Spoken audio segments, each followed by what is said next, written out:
SimWorld, what's happening? It's Rick Blaze. Welcome to another episode of Blazin Takes. I got my guy with me, Steve. How we doing, good brother? We're here. We made it. It's Friday. We're at the weekend. Done with all the week. We're ready to go. Whatever you got planned for the weekend, a nice picnic, nice outing, whatever you got, it's here. Have fun. Hope you made it through the week. Yes, it is Freaky Friday indeed, and I am excited to get things popping out. Speaking of popping out, we had two players in SimWorld who's doing a lot of popping out with each other lately. Gabe Pope and King Arthur Lattimore. You know what? I'll be honest with you. I think it's a lot to do about nothing at the end of the day. Yeah. I think it's a lot to do about nothing. I think this is what happens when you get players in downtime, when off time, you know, everything becomes a big deal. What's the take on that, Steve? I mean, I agree. I don't think there's any actual malintent there. I think Lattimore was just kind of messing around with him. What is it he said to him? He said, "What do you know about offensive versatility?" I mean, to be fair, look, that was a good one. He's working on his game. He's getting better. His offensive game is getting better. He looks better. But it was a valid question. I mean, look, we saw him. He wasn't the versatile offensive guy last year that we're hoping he's going to be this year. But again, I think it's like you said. They just got too much time on their hands. I think that's all it is. Yeah, and let me give Gabe Pope some credit. His offensive game has been looking really, really good lately. Absolutely. It's been looking really good as of late. I saw it kind of come on in the race to one series.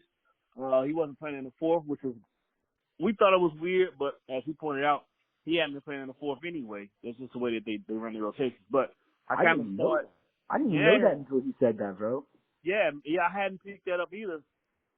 I guess it wasn't, but he was like, "Hey, this is how we do our rotation." So that's what it was. So but his offensive game has stepped up. Of course, Lattimore has the offensive game for sure. Let me clear this up. We talked about it in the mentions. He is not Antoine Jameson. That comp is not a go. He is not Carmelo Anthony. That comp is not a fast. But let me get to it really quick why. When you think of Antoine Jameson, you think of finesse, post, turnaround jumper, you know, jump shot 15-footers, 18-footers, from three-pointers. That's what you think of, floaters. Tell me the last time you saw Arthur Lattimore doing any of those shots. I didn't. Yeah. You can't make somebody something they've never done. I've never seen him do. I think he might have 4 3-pointers on the whole season. Not a 3-point shooter. He's not doing turnaround jumpers, fade away. He's not shooting 18, 15-foot jumpers consistently. He's a bully. That's what he does. He goes to the basket, and he puts you in the basket. Antonio McDyess, DeJuan Blair, those kind of guys. He got more focus. There we go. Somebody's seeing what I'm seeing. Now, in the Carmelo's weight, that's I don't think he'll ever have a Carmelo Anthony game. I'll say that because. Right, but what I will say, look, I get what you're saying. He doesn't have the complete game that Melo has, but the bully ball that Melo used to do in Denver, that does look like what Lattimore does. I will say that. But the difference is Melo doing bully ball to get to a spot to pull up for a jumper. Lattimore ain't pulling up for no jumper like that. That's not what he's going to do. He's getting to the spot to dunk on your head or get an easy lay. But he's not getting to the block, low post. He's finna bully ball, bump, turnaround jumper. That's Melo's game. And the reason why I say he's not Melo is because my man Lattimore has one more year. This year's he's going to college. Melo got to college. He already had that game in his bag. Yeah. So you can't go from I've never done it to I'm great at it. Nobody think about the NBA. Guys who come in with certain skill sets. Over a period of years of time, they get an additional skill set. But no one goes from I have no jumper until now I'm Reggie Miller. Never happened. That's never happened in history. That's not how anything in life works. Like you don't. That's what I'm saying. And these are professionals who their only job is basketball. So if you've never seen a no jumper to a Reggie Miller jump, now you could be a decent shooter to a Reggie Miller type. You can make that jump. You can't be a no jumper to a Reggie Miller jump. So I'm just saying, you know, it doesn't happen. Yeah, it don't happen like that. Like no one can he get a better jumper? Yes. Can he improve that jumper? Yes.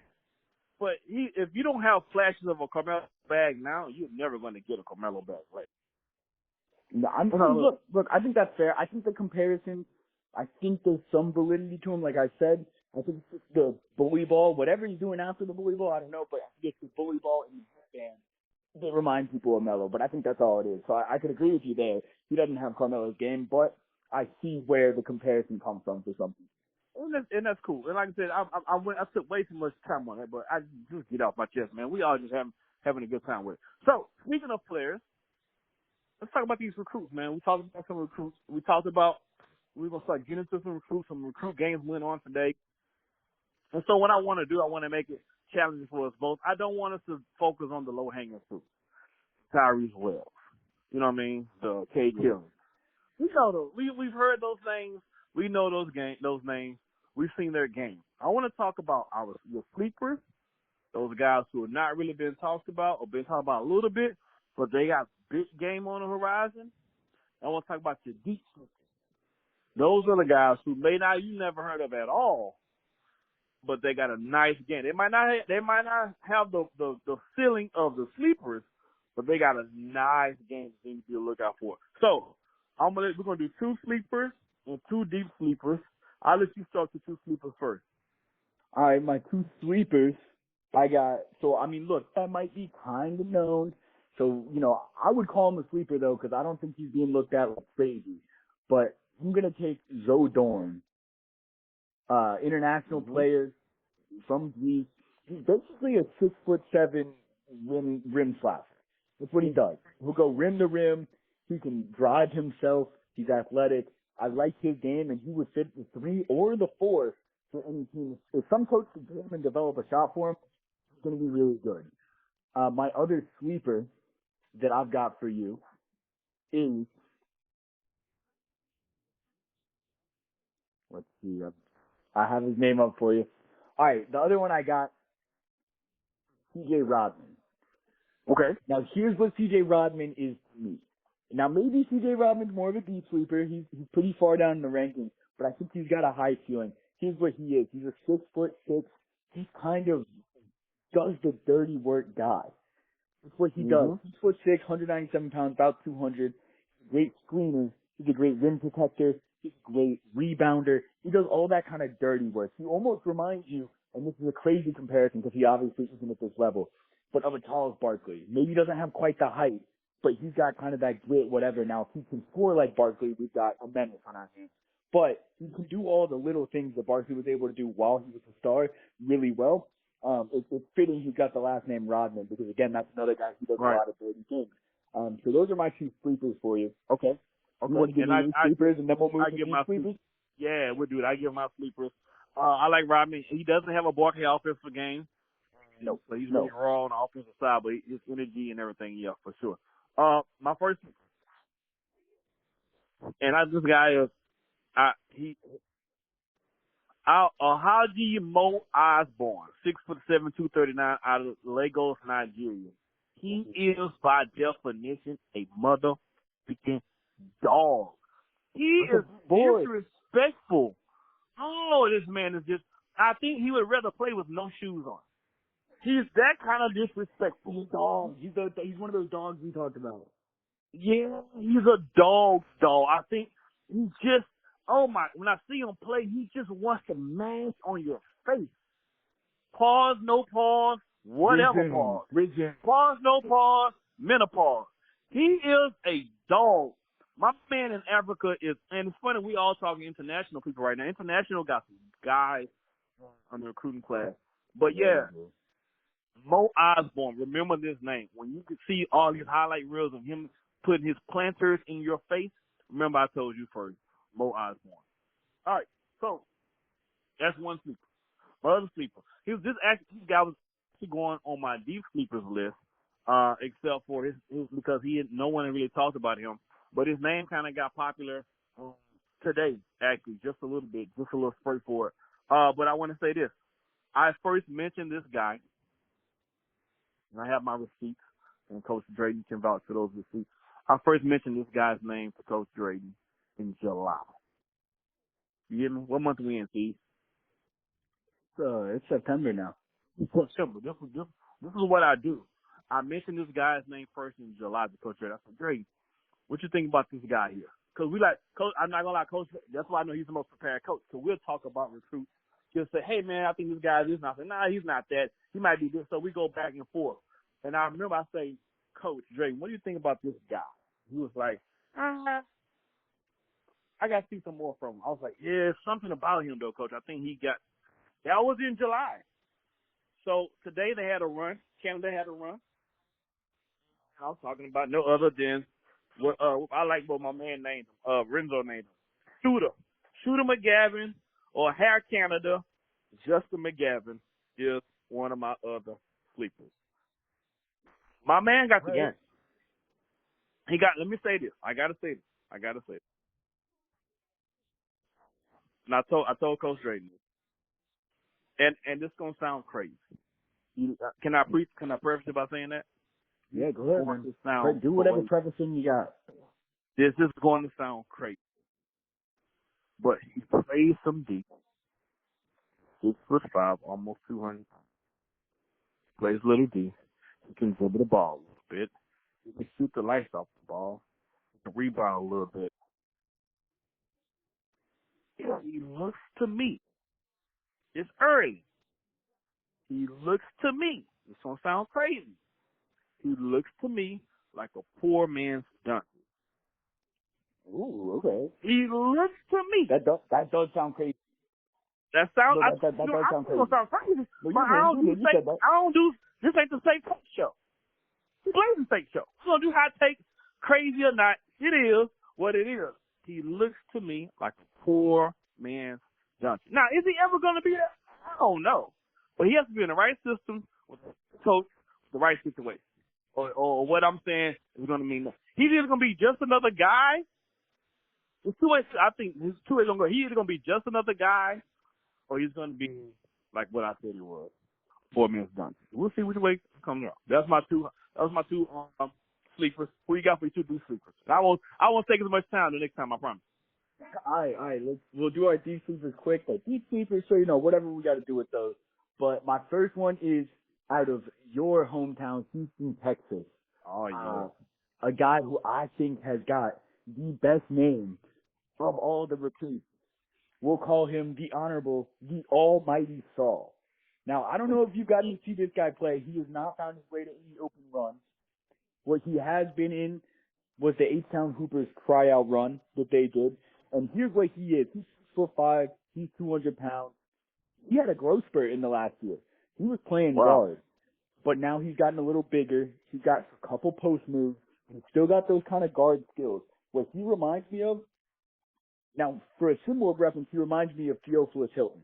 He plays the 4. Okay. He plays that 4, but he's got kind of that skill. He can pop in the mid-range, do a lot of stuff. He's very skilled, but he's able to play big man. And so I really like what he could do for a team in terms of opening up the floor. Now for my second one, I got the big boy, JJ Hoops, and I say big boy, but he's only 5'11", 208 pounds, and he is a lockdown defender. Because you get a guy like that, that's a low center of gravity, and he's bumping you, he's running into you. I mean, that's going to wear you down quick. And he's got a shot to him. So those are my two sleepers, both from Texas. But those are some guys I think we need to be watching out for. All right, that's really good, and it's funny how you doing both of your two sleepers from Texas, and I'm gonna stay in international work. I'm gonna stay here in international. I'm gonna stay overseas, baby. My deep sleeper, I got Guido Parmezzini, 6'8", 214 pounds, out of France. He's a big guy. He can also protect the paint. I think he got a little offensive. I don't know what kind. I'm not saying it's a Gucci bag. It might be a god doggone London fog bag, but it's a bag. You know, it might be a Patagonia bag. I love Patagonia. It might be a Patagonia bag. That's a bag. I think he can be what everybody thought Jason Crossover was going to be like. Yeah. And my second guy, again, I'm saying international. I'm the international. I only do Sun Vu, 6'6", out of Vietnam. He has some nice athleticism, and he can play some defense. I like the defensive guy.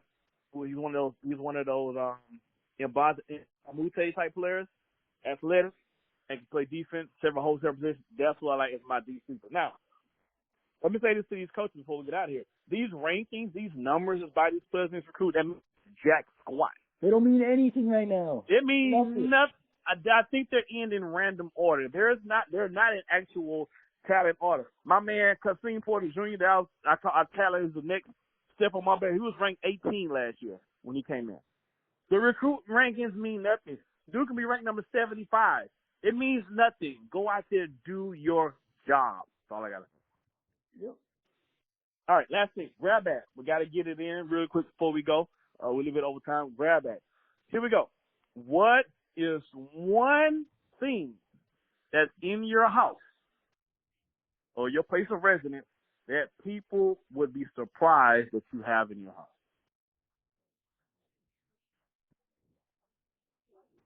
Whether it's something you collect, something that you keep, something that's in your house, people be surprised, like, man, I wouldn't have thought of that. I mean, I got a big old, so I got this cutout pillow, which is a really oddly shaped pillow, and it's just a picture of my dog and my cat from like my childhood home. And it just sits on my desk. I'm staring at it right now, and they just stare at me while I work. And it's a little weird, but I'll tell you what is great, Rick. Let me tell you something, man. I thought this was gonna go really left, really quick. And I was prepared to go left with you. I'm not gonna lie, but when you say your dog and your cat on, I said cool. But you started with, I got this really big top pillow. I was like, oh my gosh, what is he going really big stuff? That is crazy. That's a really big top pillow. Okay, with your dog and your cat. All right, cool. What you got? I'm afraid to hear what you got. I'm not gonna say nothing crazy. I could, but I'm not. I can say something crazy. Okay, I'll say something crazy. My living room is made not like a traditional living room. It's made kind of like a club. I have neon lights and stuff. Okay. In my ceiling. So when I cut the light off and cut the light, I can declare you make the whole, or like a strictly make the whole thing red, make the whole thing blue or whatever color. I have that around the trimming of my ceiling in my living room. So club night every night here at the house. Love it. So when my guests come in, we ain't got no fun living room because the club is already here. Music is set up, it's already ready to go. All right, that's it. There you go. We ain't got all day. I'm here for a good time, not for a long time. Let's get to it. Here we go. This is our show. This is Friday. This is Rick Blaze. We're happy to have it. Y'all go ahead and discuss about any of the topics that we talked about on today, whether it be something inside your house, or whether it be about these new recruits, or whether it be you got something to add to the Lattimore Pope situation. See, you got anything for people before we roll out? Get down there.